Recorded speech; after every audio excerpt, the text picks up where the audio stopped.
Hi, welcome to Bifocal Naturalist.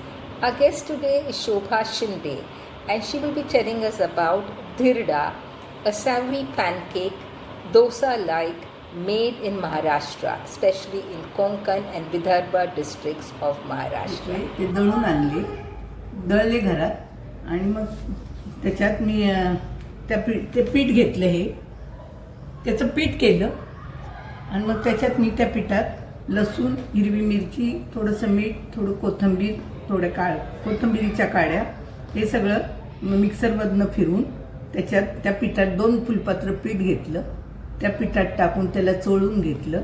नंतर 2 फुलपात्र पाणी लागलं त्याला आणि ते पातळ केलं आणि मग पॅनवर थोडंसं तेल टाकून त्याची गिरडी केली. झालं. हां, आता हे अशी ही गिरडी तयार होतात. हां, आणि खायला पण पौष्टिक. मूग आपल्या पोटात मुगाचं कडधान्य असतं, ते आपल्याला पौष्टिक म्हणून खाता येतं.